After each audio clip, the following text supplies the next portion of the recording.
আসসালামু আলাইকুম বন্ধুরা, শান্তির ব্লগার রান্নায় জানাই সবাইকে স্বাগত।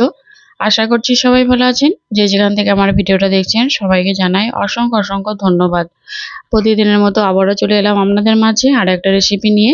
হ্যাঁ বন্ধুরা, আজকে আমি করে দেখাবো নিরামিষ পটল আর মুগ ডালের একটা রেসিপি। এটা আপনারা রুটি, লুচি, পরোটা, ভাতের সঙ্গেও খেতে পারবেন। তো দেখুন, এখানে আমি পটল কেটে নিয়েছি এরকম ভাবে, আর এখানে আলু নিয়েছি এরকম ডুমো ডুমো করে কেটে নিয়েছি। তো পটলটা আমি কিভাবে কেটেছি একটু দেখতে পেলেন, মানে পুরো খোসাটা একেবারে ছাড়িয়ে ফেলিনি, অল্প একটু রেখে দিয়েছি। এরপর আমি এখানে একটা কড়াই গরম করে নিচ্ছি। কড়াই গরম করে নেওয়ার পর আমি এখানে দিয়ে দিলাম পরিমাণ মতো তেল। আলুটাকে ভেজে নেব। আলুটাকে এখানে দিয়ে দিলাম। আলুটাকে আমি একটু লাল লাল করে ভেজে নেব। দিয়ে দেব স্বাদ মতো নুন।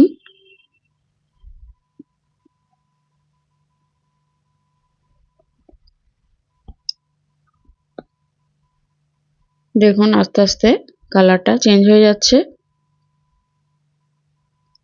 এরপর আমি এখানে দিয়ে দেব কেটে রাখা পটল।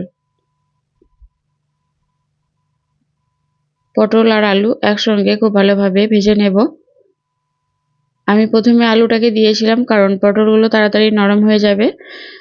এরপর আমি এখানে দিয়ে দিলাম 1 চামচ হলুদ গুঁড়ো। এরপর আলু আর পটলের সঙ্গে খুব ভালোভাবে মিশিয়ে নিয়েছি। দেখুন পটলটা আমার ভাজা হয়ে গেছে। এখানে পটলটাকে আমি তুলে নিয়েছি। এরপর ওই কড়াইয়ের মধ্যে আবার দিয়ে দেব তেল। এরপর আমি এখানে ফোড়নে দিয়ে দেব 2টো শুকনো লঙ্কা আর 1 চামচ গোটা জিরে, আর এখানে নিয়েছি 2টো ছোট এলাচ, তারপর 2টো হচ্ছে দারচিনি আর 2টো লবঙ্গ। ফোড়নটাকে একটু ভালো করে ভেজে নিয়েছি। এরপর আমি এখানে দিয়ে দিলাম কেটে রাখা টমেটো। আমি এখানে একটা বড় সাইজের টমেটো দিয়েছি। এই রান্নাটা আমি নিরামিষ করছি।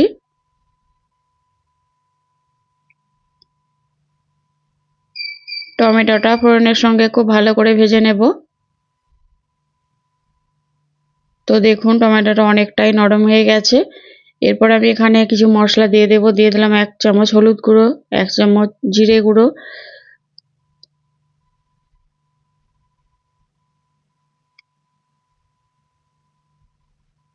আর 1 চামচ লঙ্কার গুঁড়ো। মশলাটাকে খুব ভালোভাবে ভেজে নেব।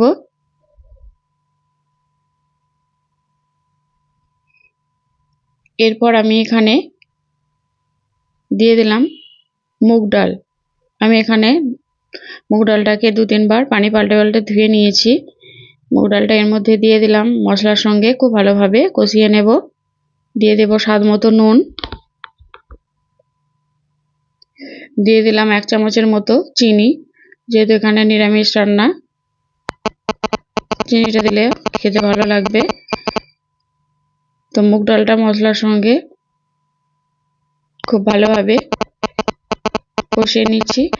এরপর আমি এখানে দিয়ে দিলাম 1 চামচ আদার পেস্ট।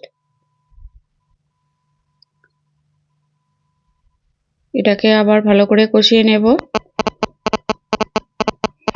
এরপর আমি এখানে দিয়ে দেব 1 কাপের মতো পানি। ডালটাকে একটু সেদ্ধ করে নেব। এরপর আমি এটাকে ঢাকনা দিয়ে ঢেকে দিলাম।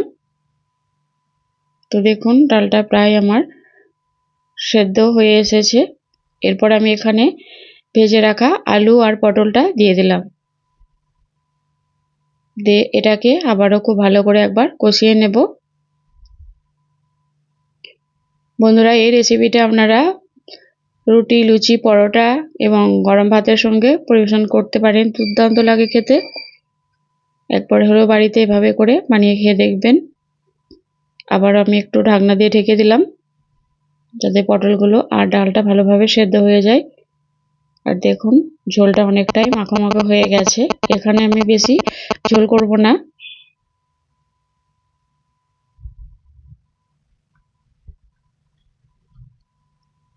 তো এটা আমার হয়ে এসেছে। আরও কিছুক্ষণ আমি ঢাকনা দিয়ে ঢেকে এরকমভাবে একটু আরও সেদ্ধ করে নিলাম।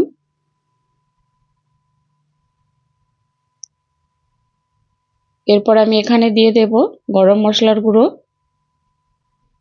আর দিয়ে দেব হাফ চামচের মতো ঘি, কারণ যেহেতু এখানে আমি নিরামিষ রান্না করছি, গরম মশলার গুঁড়ো আর ঘিটা দিলে বেশ ভালো লাগবে।